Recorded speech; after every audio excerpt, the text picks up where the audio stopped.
As a child, I was decidedly anti-vegetable.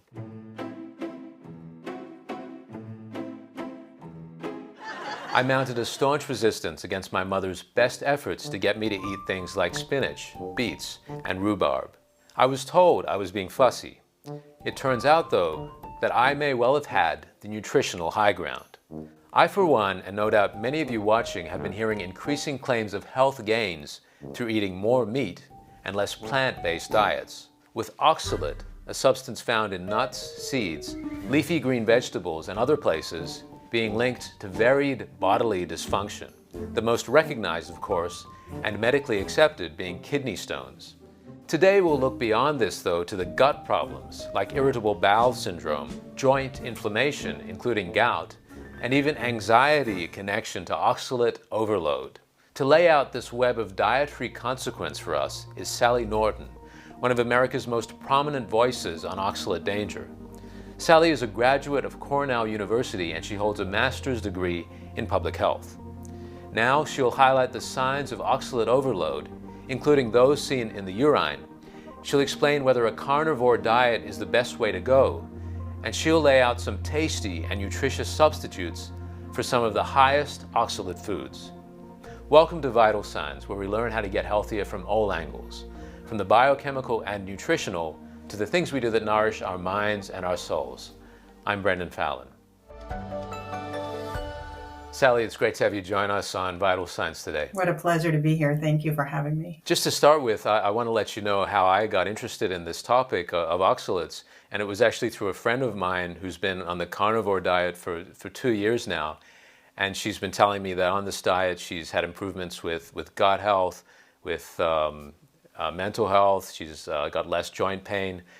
And when I asked her specifically what is it in the carnivore diet that you think, for instance, the reduction in joint pain is caused by, and she said the lack of oxalates, the reduction in oxalates in her diet. And I know that also within this carnivore community, it's largely the loss of weight and also reduction in inflammation. It's often identified as being due to the reduction in oxalates that people are consuming. So that's largely the reason why I reached out to you. Well, it is pretty stunning, and that's why this message is growing pretty fast, much quicker than I thought it would, because it's counter to what we've been told. We've been told that vegetables are the answer to all your health problems, but it turns out those folks who took them all the way out of their diets, that's when they got relief from their health problems. This should grab you by the neck and make you stop and think, and it is for some people. It's real exciting to see people throw away the rules and just find out what's really true for them. It's great. And I imagine that it would be quite an individualized thing. Back to the joint inflammation issue that I mentioned before, I know that gout is quite a common complaint. And this was one of the things I heard coming through from the carnivore community, that they were experiencing a reduction in gout in some cases. I know that often it's advised to stop drinking alcohol as a way to reduce gout. So it seems unexpected that stopping things like nuts and vegetables would also bring a reduction in gout. How might this come about? Yeah, it does seem out of left field, because we're taught that gout is eating a lot of meat and a lot of alcohol, and old guys get it. But in fact, gout is a generalized inflammatory issue affecting cells, often where you get this periodic nature to it, where it can be really bad for a while, and then you get a little break and it kind of randomly hits you. Gout is just a generalized term, but now in clinical medicine, we think of it as uric acid gout, and because we have a drug for that, we blame uric acid. But when there's something going on in the joint space or in the connective tissues that make up the joint that's bothering the immune system, but this is a crystalline problem when we call it gout. And there's 5 or 6 kinds of crystals that irritate the immune system and cause immune engagement. And immune engagement brings in swelling and heat and pain and bothers the nerves while it's acting. And it'll try for a while, and then it'll decide, this isn't working, and we'll stop. And so usually you get it coming and going and coming and going. And oxalate is in the food, like you mentioned, the nuts and certain vegetables, not all vegetables, but we're eating enough of it now in today's diet that it can collect in the joint spaces, and commonly does. It can affect the tendons, the cartilage, the synovial fluid of the joint, the bones themselves, the bone marrow. So all that connective tissue is potentially at risk for accumulation of these little crystals. It's the same crystal that oxalic acid is forming with calcium that makes up a kidney stone. So it's like you're getting little itty bitty kidney stones in your joint spaces. Yeah, so you mentioned this, the kidney stone issue. That's another one that I know factors into this. In terms of this, I've heard that getting a lot of lemon juice is something that can reduce the kidney stone problem. Kidney stones, I understand, is largely a problem of uric acid, and I've heard that drinking lemon juice is something that can reduce this problem. Where would the oxalates that you're talking about fit into this equation? That's interesting that kidney stone has a reputation as a uric acid stone problem, where gout definitely does. But 80% of all kidney stones are made primarily of oxalic acid bound to calcium. 80%. 80%. Yeah. So oxalate is the true kidney stone. When a doctor says you have calcium stones, they mean oxalate stones. And the body will use uric acid, which can be to help dissolve the crystals in your joints. And so uric acid can go up and you get a combination of uric acid and calcium oxalate stones in the stones or in the urine, and you can see both of them elevated. Chances are it's the oxalic acid exposure that's excessive that's stimulating that whole problem. And the citric acid that's in your lemon juice is very high in citric acid, has citric acid is this ion that connects with calcium just like oxalate does. So oxalic acid and citric acid both like calcium. And the bond between citric acid is so strong with calcium that it helps to soften the oxalate stone. So the oxalate's made of oxalic acid and calcium. Along comes the citric acid, and the citric acid turns that oxalate stone, which is hard like quartz, think of it as glass, turns it more like chalk and softens it. It makes it much easier for the body to kind of remove it, soften it, and move it out. It's really helpful for basically dissolving your hard glass-like oxalate grit anywhere in your body, including your kidneys and bladder, with the citric acid. They say in the literature about a half cup a day will help you prevent and even reverse kidney stones. Lemon juice being, I guess, one thing in an arsenal of a strategy that can be used to reduce the effects of oxalates. And I want to get into this a bit later with you, Sally, like a kind of harm reduction strategy for people are going to still eat oxalates anyway. Probably the majority of people are going to continue eating a certain amount of oxalates. So what can we actually do to minimize the effects? That's what I'd like to explore with you later. And another big part of this, I understand, is gut health. And I know that this is something that one of the problems that you personally experienced that led to your discovery of oxalates as a health concern, along with joint pain and other issues. Perhaps you could provide a snapshot of your experience with this, Sally, and specifically what led you to believe that oxalates was the main issue. Well, I didn't recognize oxalate was a main issue in my health until I was 49 going on 50. But in retrospect, once I understood how to change my diet effectively and see this reversal, it's pretty stunning to see that probably my childhood problems with ear infections and strep infections were oxalate related. I started having joint problems and back pain when I was 12, including some weird neuro stuff going on. And then I had problems with my feet and broken bones that didn't recover. And I had severe arthritis through my 20s. And let's see, it was 1990.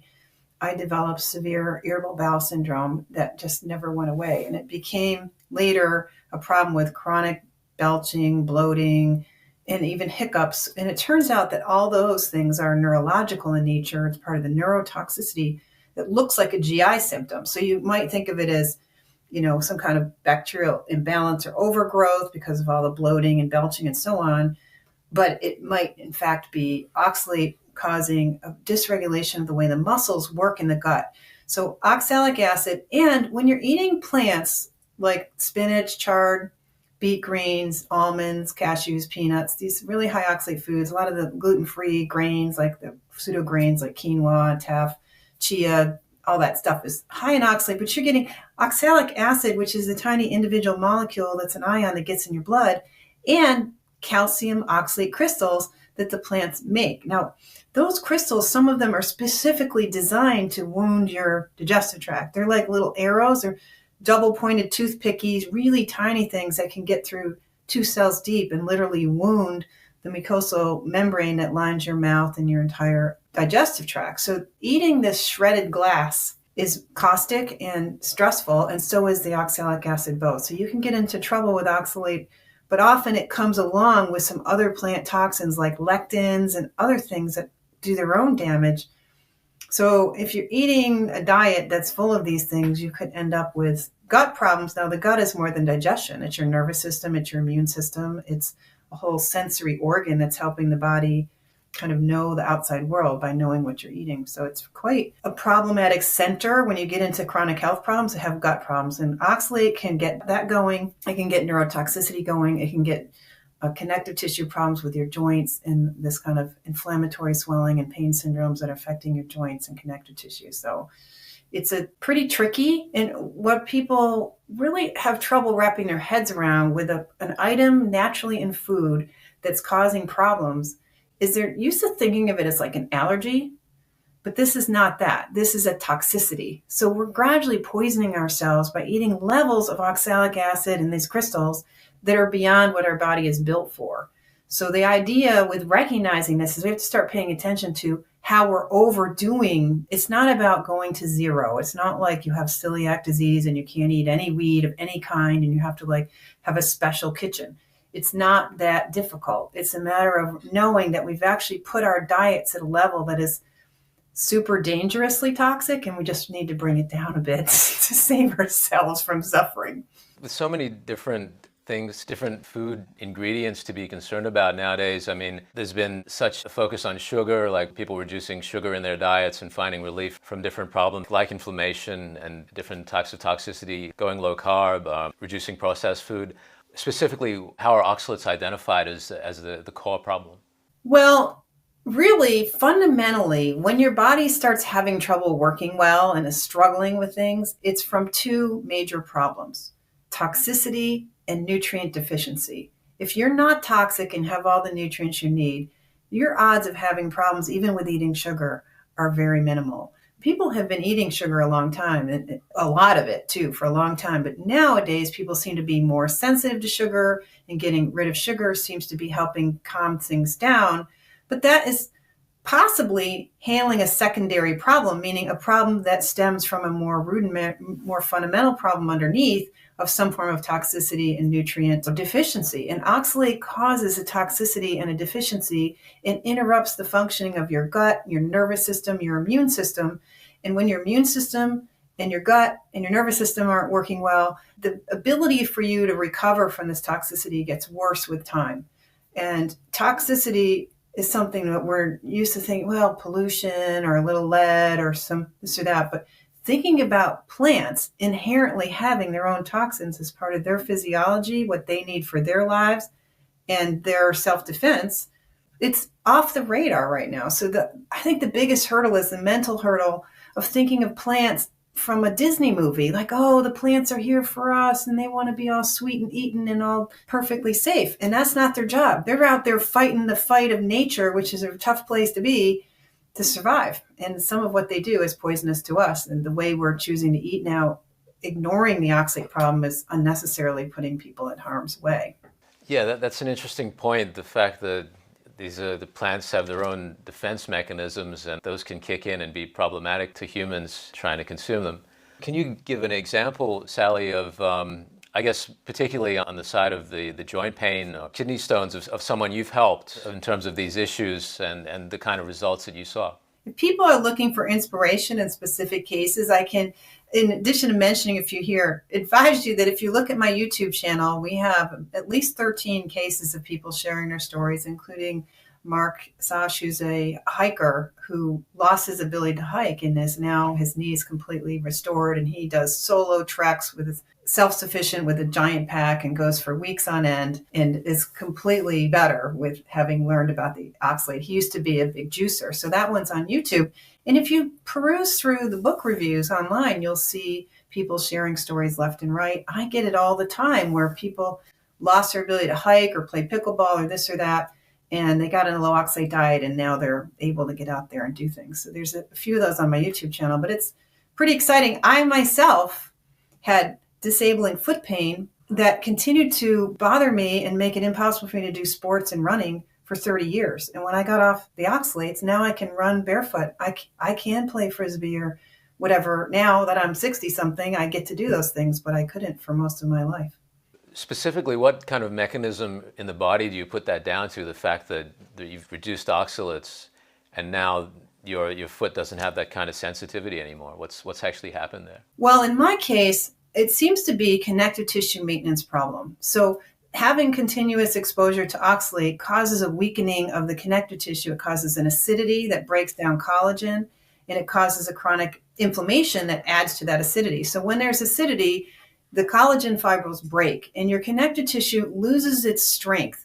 So the joints tend to spread a little too much, and that causes pain, and it reduces the function of your arch or the structure of something like a foot. A foot is a complicated thing that requires strength, flexibility, and toughness, and has to be able to flex just the right amount. And if it's a little too weak, it's flexing too much, that'll create pain.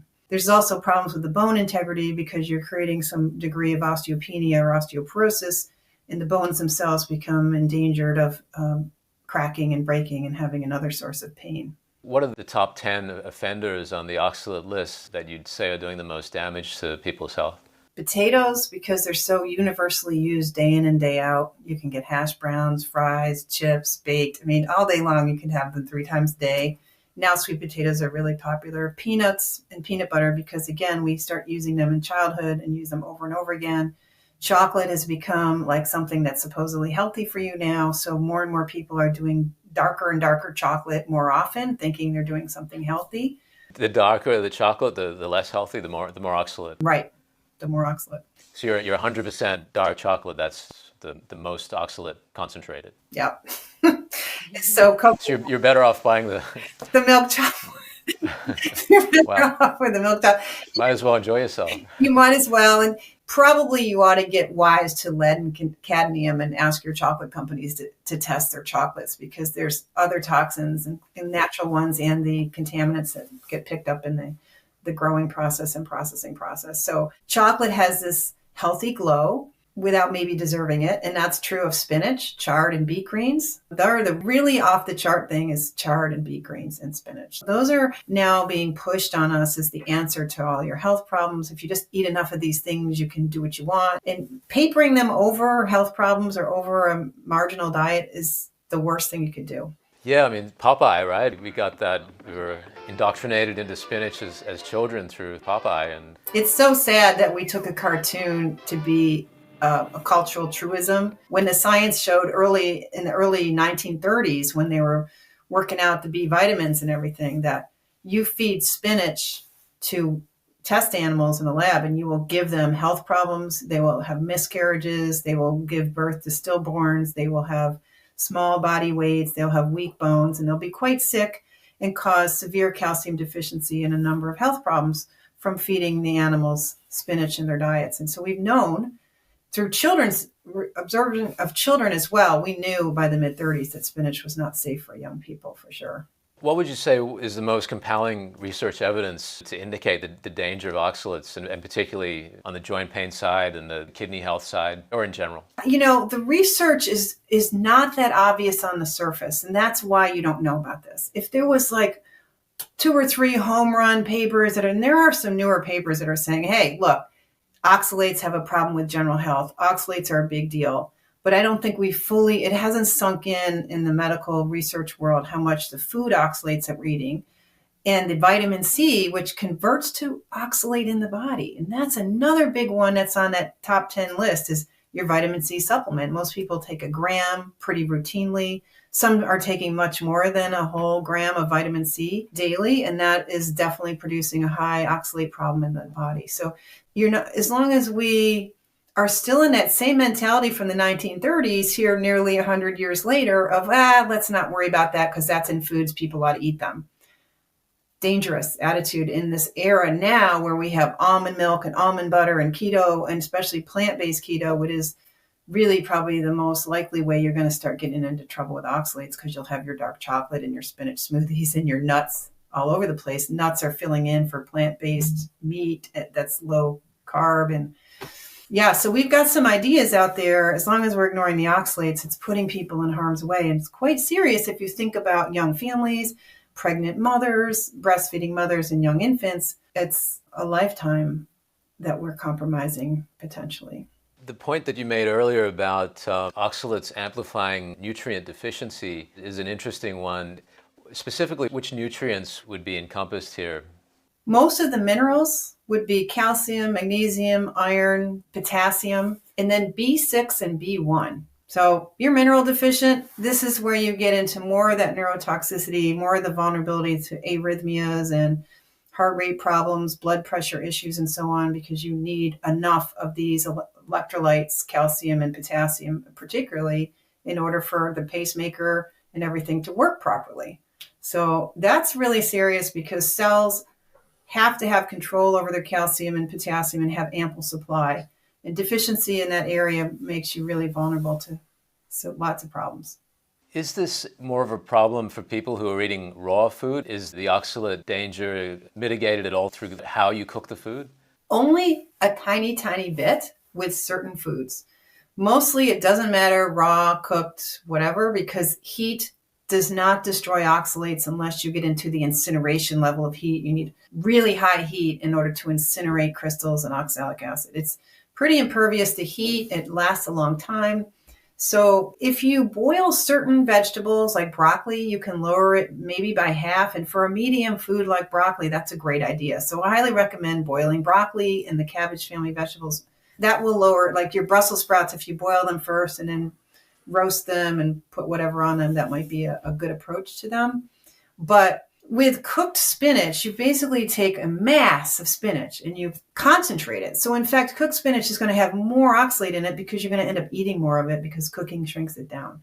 So whatever amount of, if you were to boil spinach, which doesn't sound culinarily appealing to me, but if you boiled your spinach for 10 minutes and turned it into this mushy glop, you could lower it from maybe 1,200 milligrams of oxalate in that serving to maybe 700. But a super toxic high oxalate diet is defined as 600 or more a day. A high oxalate diet is defined as 250 milligrams a day. So if you eat a serving of spinach that's over 700, I mean, okay, that's better than 1,000, but it's not solving the problem of the high oxalate diet. So there's a magnitude problem, and there's just a few things that are really off the chart, like the spinach and chard. Other foods we can moderate with portion size and frequency. How would people know if oxalates, if they're facing different issues like the ones we've talked about, how would they know that oxalates are the main problem? Well, objective testing like urine tests and blood tests are not a good way to go about it. They're just the way the body is managing this, it hides and you can't necessarily see it easily with those tests. So the best way is to learn some of the signs, or you could take my symptoms and exposure inventory that asks you to think about if you've been eating a lot of these foods. Because if you have, chances are you've got a problem. If you've had leaky gut or any kind of gut inflammation issues, certainly if you've a celiac disease or anything like that, you are for sure a hyper absorber of oxalate, which means even a very modest oxalate diet could become toxic for you because more of it gets into your bloodstream when you have this leaky gut. So leaky gut's a vulnerability, kidney stone or kidney function issues are a vulnerability, high exposures of vulnerability, and then you can look at the symptoms. And you could even see some of the symptoms of it trying to come out of the body. You might get cloudy urine, or the urine looks kind of whitish. That's crystalluria. That's the light bouncing off the oxalate crystals in your urine. If you've had a kidney stone, you are definitely oxalate toxic. If you are prone to these inflammatory problems that come and go, if you've got sleep problems, tooth pain, vision issues, chronic infections, you need to be thinking about oxalate. Shortly, we'll hear from Sally how, for the dark chocolate diehards out there, we can still eat some oxalates without overloading our systems. Alongside the oxalate overload signs she just outlined, here are some indicators of calcium oxalate crystals in the urine. Intense pain in the side and back that may come in waves, blood in the urine which can look red, pink, or brown, foul-smelling urine, and an urgent and constant need to urinate, and also a sharp pain in the lower belly. Speaking of the belly, the gut can actually play its own role in oxalate harm reduction. Certain gut bacteria can break down oxalate before it can bind to minerals. One of these species, namely Oxalobacter formigenes, is able to make energy from oxalate and can significantly lower the amount of oxalate the body absorbs. However, many people are lacking Oxalobacter formigenes in their gut microbiome, and antibiotics are often the reason. Antibiotics are known to wipe out colonies of Oxalobacter formagenes. And just to serve the hardcore dark chocolate fans and the people who are very attached to the foods that contain oxalates and see the danger but are probably going to go ahead and eat some oxalate content food anyway, what can we really do to reduce the harm of this? So you've talked about the kinds of things that the oxalate can bind to and thus reducing these elements in the body like, I think like you mentioned calcium, I believe. Mm-hmm. So is it a case that if you have more of these things, if you're getting more calcium, more fiber, more citrate, like we were talking about in terms of the lemon juice, is that going to offset the potential damage of the oxalates that you're eating? There's no real evidence that you can effectively offset it with those things. You can reduce your absorption with enough calcium, but it's kind of a losing strategy in the long run. It does make sense to have a lot of dairy foods in a diet that's high oxalate.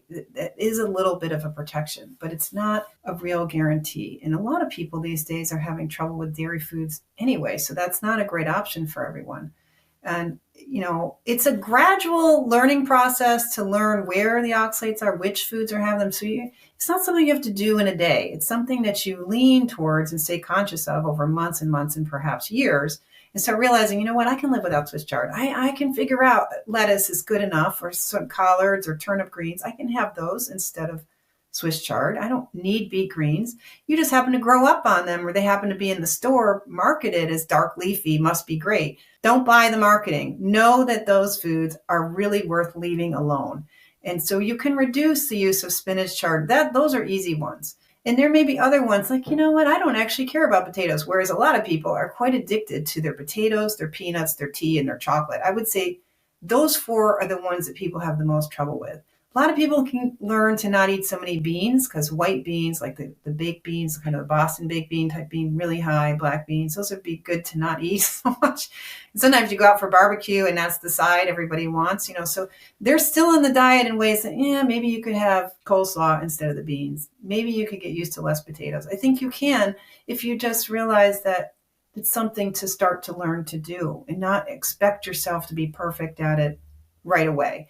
Just be willing to stay open-minded and open-hearted to the fact that it would be better for you to keep staying aware of the oxalate foods that you're consuming. So, you can have small amounts of peanut butter here and there, cut your chocolate serving down to 1 ounce at a time, or like you say, do the dark chocolate or whatever. If you buy like chocolate chip ice cream that's mostly vanilla or mint or whatever, that's fine. You can have that kind of chocolate, but that kind of double fudge keto chocolate bomb thing, that's a good thing to pass on. So you kind of learn these basic things, but start with either spinach, chard, beet greens if they're in your diet. And just, if you knock those out, that in itself is a giant present to yourself. You have a useful part on your website, Sally, where you do mention some of these substitutions. You've mentioned quite a lot just now. I'd just like to bring that up and see if there's any of the major ones that we haven't covered that we could possibly offer a substitution to. Well, I would recommend people get comfortable with white rice because white rice is very low in oxalate instead of all the whole grain stuff. So if you can move away from bran and whole grain this or that and like white rice, that's a nice, easy solution. And if people really want to get into more specifics and see the relative amount of oxalate, they can look it up in my data companion that has charts that are color-coded that gives you a sense of the red bad ones versus the green things that are very low in oxalate that gives you a sense of switching things around. But everything in the cabbage family is pretty low. That's a lot of vegetables, and everything in the lettuce family is really low. So in the produce department, that's kind of a simple thing. One that you have here is almond milk. That's a very popular choice these days. What would you recommend as an alternative to that? Coconut milk. If you're just lactose intolerant, get a lactose-free real milk. Real milk has so many nutrients that you really need. It would be better to do dairy-based milk if you can, if it's just lactose. But coconut milk has no oxalate. Essentially, coconut's a nice low oxalate food. I've had that recommended as the cooking oil of choice as well, just recently by a brain surgeon. He said that was his preferred cooking oil above all else is coconut oil. That's good. I'm glad it's getting to the top. I think you mentioned some substitutions for nuts in general. I mean, are there some nuts that are okay? Because I'm a big nut person. What do I do? Pumpkin seed is the best in terms of oxalate content. I prefer the sprouted ones. You can buy them pre-sprouted and salted. You can buy them as pumpkin seed butter, and that works really well. Like you would use, if you've ever had Middle Eastern food, they use ground up sesame seeds. It works really well in place of the ground up sesame seeds to use pumpkin seed butter, except it's green. It's good for Halloween. So sunflower seeds aren't so bad either, but nuts, start recognizing that your higher brain is a little bigger than a squirrel and your diet's a little different than a squirrel. And if you can just realize that the nuts are tricky food in terms of lots of things. There's a way to do it. More cheese, more salami. There's got to be a way, right?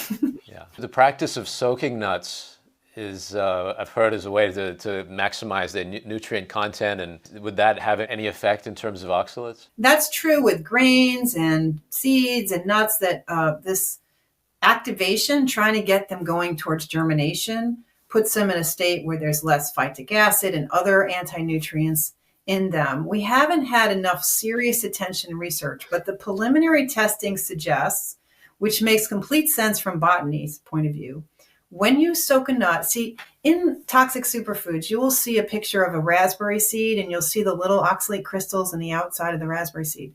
The plant put that calcium oxalate in the seed so it can have the calcium as a storage mechanism for calcium. As you activate the seed and it starts germinating, it breaks off that calcium and liberates soluble oxalic acid. So you may be increasing the toxicity when you change it from crystals to soluble oxalic acid. Is going to get into the bloodstream better. So soaking it might actually make things worse in some cases. One thing I noticed, I saw chickpeas show up here somewhere as a substitute. I guess is one potential substitute for nuts. Yep, because you can dry them and make them crunchy. Yeah. That's right. And you probably same with green peas. They're a little lower than nuts. And lentils and things are very low in oxalate, but they do require that soaking step. These beans and seeds really should be soaked, preferably for at least 3 days, to get the phytates, and the lectins is the one that really messes with the gut. And I think lectins gang up with oxalates, and lectins will create a situation where you will end up with a leaky gut or irritable bowel syndrome. They're quite together. These high lectin, high oxalate foods, the beans and the nuts, are very concerning, because if we don't know enough to soak them 3 days and then high pressure heat them to disarm those lectins, none of which helps you with the oxalate. You need to do that for the lectins and be choosing moderate to low oxalate versions of them. So that's a little bit of a forest of learning that's beyond the busy person's scale. So we're looking for convenience. So that's hard on people to learn that. But the simple thought of using activated, properly prepared lentils and chickpeas and green peas and so on is a future dream. Let's try to do that. It's fine for these things to be dried out, right? As long as they've been soaked. If they're dried out, They need to be cooked. So they need to be dried, ideally cooked, and then, soaked, cooked, and then dried, which is something that you need something devoted to do. Most people aren't going to continue to do that on their own, but a lot of people have dehydrators at home. And so it's possible to soak, cook, and dry it yourself if you love that. Some people love playing around with their food and really taking charge of what they're eating. And I think for vegetarians and vegans, this would be an important skill to develop. A luxury that many of us these days can't really afford.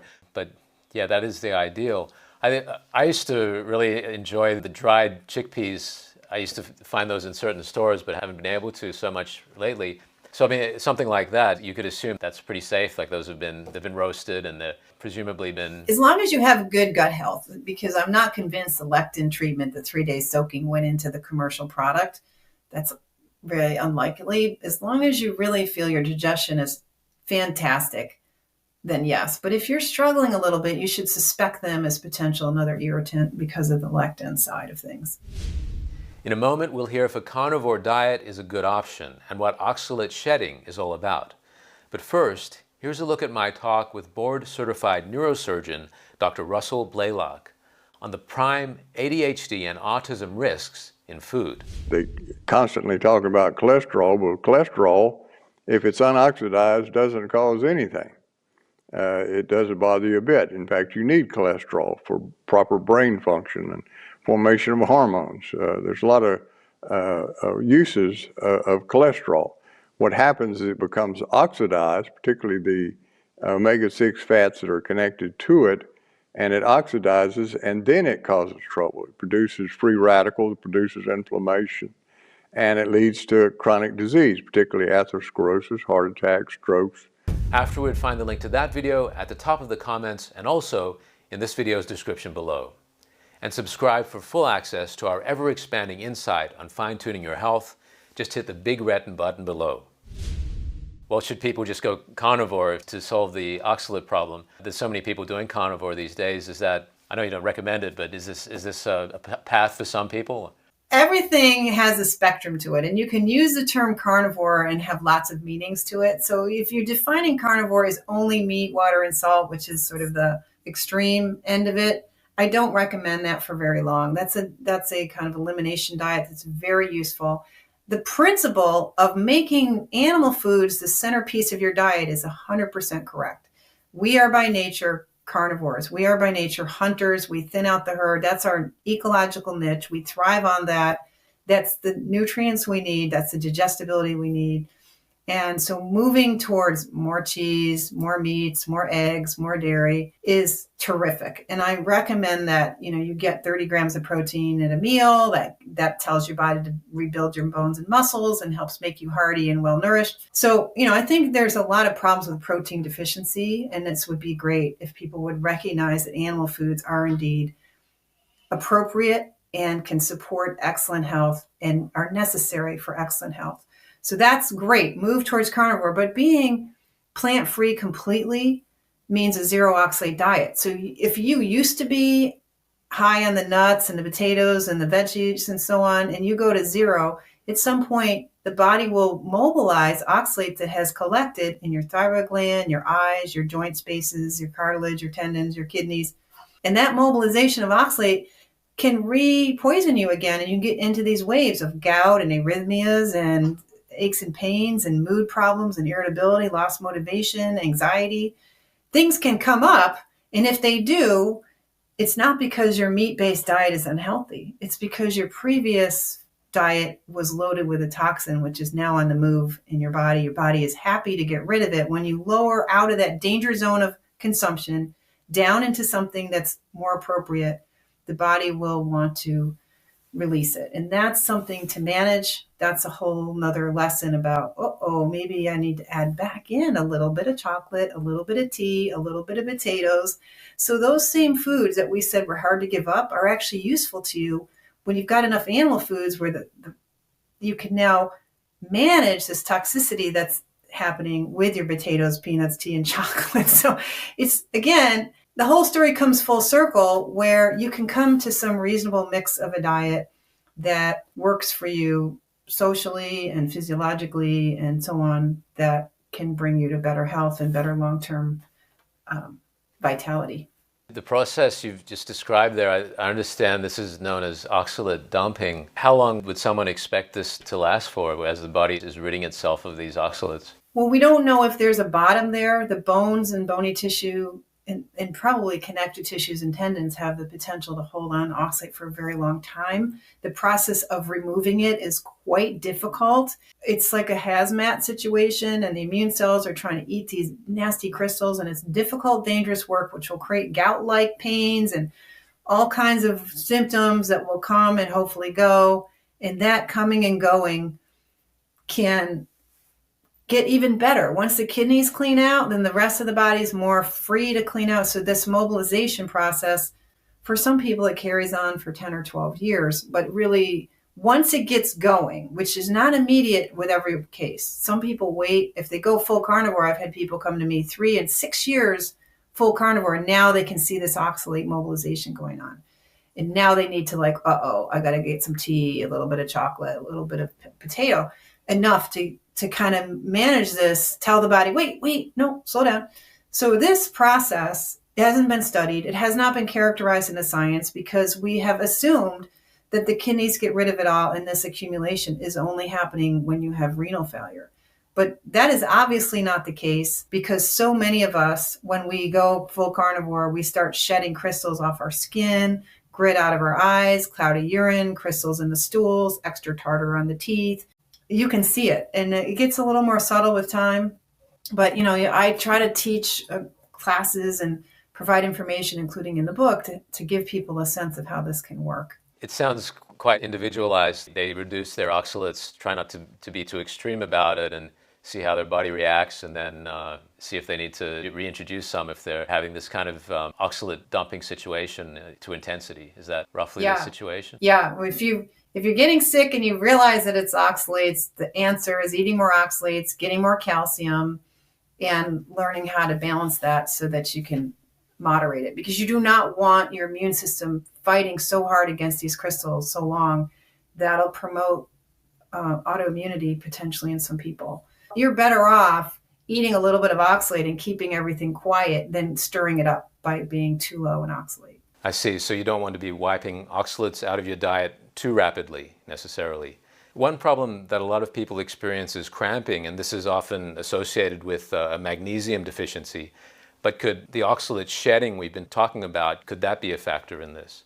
Definitely nerve engagement or nerve toxicity that goes with the oxalates can cause all kinds of muscle spasms, which can include even a feeling of restless legs. Sometimes cramping, for sure. Charley horses, that kind of thing, they go away. Twitches, tremors, which includes things like belching and so on. When you've got that classic sort of calf cramp in the morning, the three things you would suspect are the electrolytes, which are magnesium, potassium, calcium, and maybe some others, but those are the key ones. Low carbs. If you've been low carb for more than a few weeks or months, you're doing a full keto or full carnivore diet, it may be a low carb situation, but there is often an oxalate connection with chronic problems with Charley horses and other forms of painful muscle twitches, tremors, and so on. So with oxalates, is it oxalate or is it something else? Well, if something else resolves it, it doesn't mean it's not oxalate.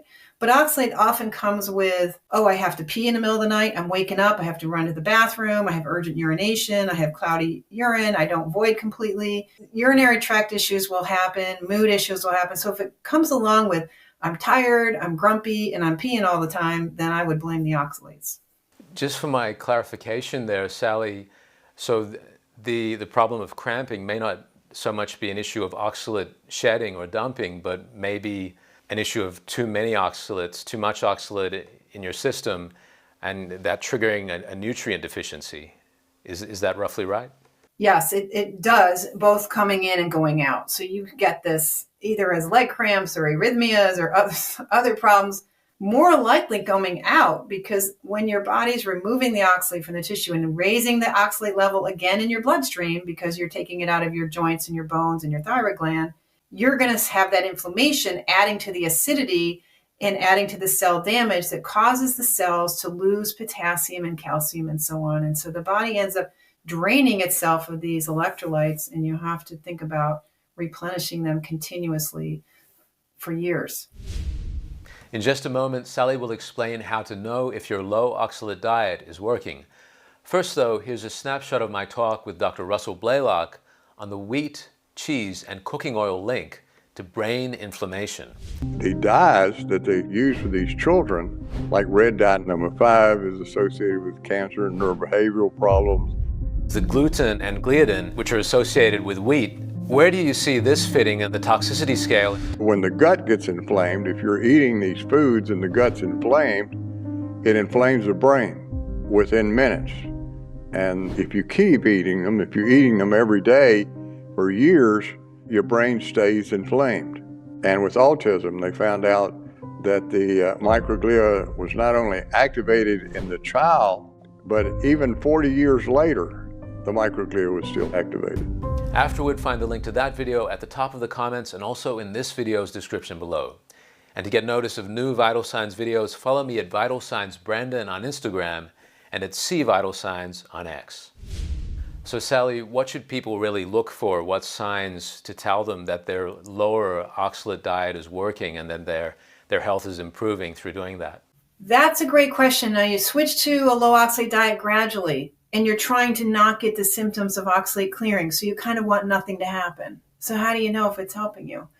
Well, one thing you're going to have to check and see what's been going on with you, how often you get joint pains, how well you're sleeping, whether your back is hurting, whether you get mood problems, you start yelling at the dog or lose your motivation or tend to be anxious or depressed, have vision issues. You're like, you got to know what your things are and have a way to kind of notice that they're getting better. A lot of the people who come to me self-identify because they can see dramatic changes. They'll have things like a lifetime of hives, gone. Lifetime of skin issues, gone. The joints are suddenly not bothering them. Their back pain goes way down. Their anxiety is suddenly not a thing.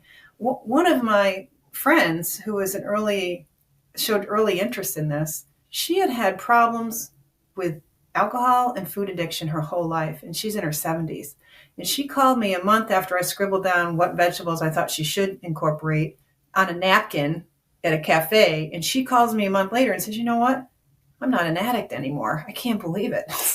For some people, it's very individual, but for some people, it is obvious. For others, the way it becomes obvious, I talk about it in Toxic Superfoods, you go back and slam yourself with that dark chocolate or loads of sweet potatoes or spinach something, and you will, you will notice it. Seeing on your website, you're obviously in very good shape. I just wanted to ask, alongside the low oxalate diet, what else you're doing to keep yourself healthy? Well, I love sardines. they are like a secret weapon to having good muscle. I have great muscle tone. I don't have a lot of sub-Q fat, so I have really developed muscles in my body, and I believe that a animal-based protein diet is helping with that a lot. I go to yoga. I love the yoga because when you've had all this arthritis and aches and pains, you've been kicked out of everything. I'm allergic to the pool. I can't swim. I couldn't run and do sports. What you're left with is good hot yoga, and I still practice hot yoga minimum of 3 hours a week, usually more than that. I have just recently in the last year engaged a trainer and doing some strength training. And that's really nice because at my age, getting back into these hip flexors and the low back and really working out the kind of crud from all these years of oxalates and so on and rebuilding that tissue and getting stronger is a great thing to do. But I wish I had more time. Once you are fit, you want to keep going and do more, but I don't have time to make exercise my main job. So you can be fit and lean and powerful and feel good with right doses of all of these things. And it's doable. Just lastly, where would you recommend people go to find more information about how to do a low oxalate diet and to manage things like oxalate dumping? Well, my website has lots of free information. That's sallyknorton.com. There's the symptoms and exposure inventory where you can kind of assess yourself. There's the oxalate basics. These are free documents. The beginner's guide is very inexpensive. You can, if you're a clinician, you can order it on plastic paper as a fold-out brochure. So that's got all the basics in it. Toxic Superfoods goes into more detail and gives you lots of hand-holding to explain what to do and supports that you can do. And I have Zoom classes where you can continually learn. And for inspiration and some case studies, you can see that on my YouTube channel as well. Plus, I'm on Instagram, but check out my website. That's the place to go. Excellent. We'll include links to those in this episode's description. Thank you very much, Sally. We've learned how the plants we thought were just there for our amusement and culinary satisfaction often possess defensive mechanisms like oxalates, whose impacts on the human body may spread as wide as the digestive, immune, and nervous systems. The link to Sally's book, Toxic Superfoods, How Oxalate Overload is Making You Sick and How to Get Better, is in the description and top comment below. Also there, find the link to Most Toxic, a brain surgeon's overview of what to eat and what to avoid to safeguard the brain. And if you found this video useful, I invite you to share it, even just with one person who may benefit from its insights. That said, it's been great to be with you. I'm Brendon Fallon, and this is Vital Signs.